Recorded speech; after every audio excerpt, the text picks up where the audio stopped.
Hey folks, this is Dave Gleason from Athletic Revolution in Massachusetts. We're just south of Boston here, and today I want to talk to you about how to maybe implement long-term athletic development into any youth program or any youth-based facility, because more and more we're getting those questions, right? Like, we already have a gym or facility or a youth program, but we really want to try to implement long-term athletic development in terms of what we do. So I'm just going to start from the bare basics, my four keys, and of course it's more involved than this, but so just take this for what it's worth, and I hope it helps you really implement it quickly, because you want to get this stuff off the ground. First thing is this though: find your why. Now this may be sounding like it's overstated. People are talking about finding your why, your passion for what you do, more and more often. I can't explain to you how important that is. If it doesn't get you out of bed in the morning, especially working with young children who are so impressionable, right? They're so impressionable. We leave an indelible mark on the kids that we teach and that we coach. So if it's not really what you want to do, if it's just going to be like an ancillary source of income and you don't really care what happens, then please rethink that. Think about this being, why you get up in the morning, why it's so important. But really dig deep to find out what about training kids really fires you up, okay? So that's the first part. Number one, find your why. Number two, educate yourself. If you haven't already dug into the many products, especially the certifications through the IYCA, start out with YFS Level 1, Youth Fitness Specialist Level 1.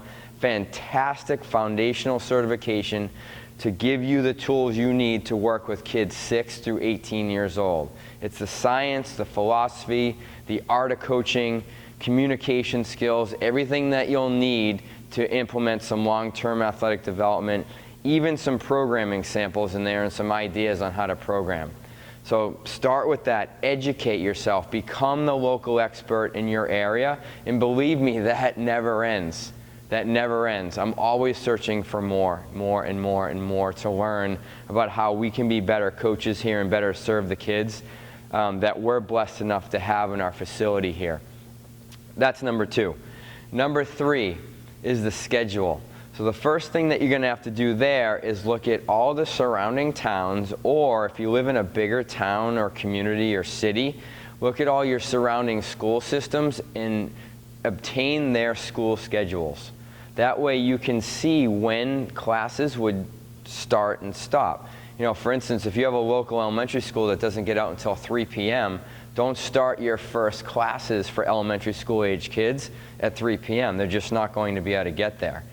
It can be even tight at 3:30 depending, because little kids need to kind of get home, sometimes have a snack, decompress from the day, before they come in your doors. So what we do here is, on some days it's a little bit later, some days it's a little bit earlier, so we hit all the surrounding towns and all the surrounding school systems. You just have to try to do what's right for most people in your area, especially, obviously geographically as local to you as possible. So create that schedule and try to keep that schedule something that's constant. You're going to see that parents will count on that schedule. They don't need a sliding and moving, changing schedule from you, because their schedule is going to move and change with sports practices, band practice, math club, you name it. Kids have activities after school all the time. Of course, you're going to be the one activity that they want to go to every day and they never complain about. But that's what you're kind of up against, is all this other stuff that they have to put in there as well. So find the schedule that fits for you and your facility and the school system. It's the type of thing, right? Build it and they will come. Get it in there. Last thing, crucial, start. Don't get caught in this this cycle of getting ready to get ready. Once you've passed a certification or you've gotten to a certain level of education, and you're equipped now with the tools to train and coach young kids with long-term athletic development, start. You're always going to get better. Something we work with and we tell the kids in here all the time is, sometimes you have to be a disaster before you can be a master, okay? You are always going to become a better coach. But if you wait, you have kids in your community that need you. They need you to create the programming and deliver the program that they need to not just be better little athletes, but better human beings. Someone that's really going to meet them where they are and help them with their character, their leadership skills, their confidence. Not for just the inherent, like, yeah, they're working out and they're feeling their body is stronger, so it kind of gives you this like sense of confidence. No, by the words you say, the way that you treat them, the way that their peers will treat them because of the strong culture you're going to create. Okay, so there's your kind of quick 4. Of course, you know, these lists, they're great, but you have to take action on them. You have to dig in. So the first thing is find your why. Second thing, educate yourself. Third thing, create the schedule, then start.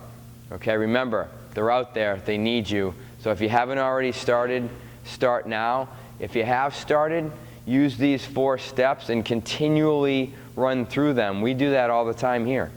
It keeps you fresh, it makes sure you're on the right page, and it helps you help more kids.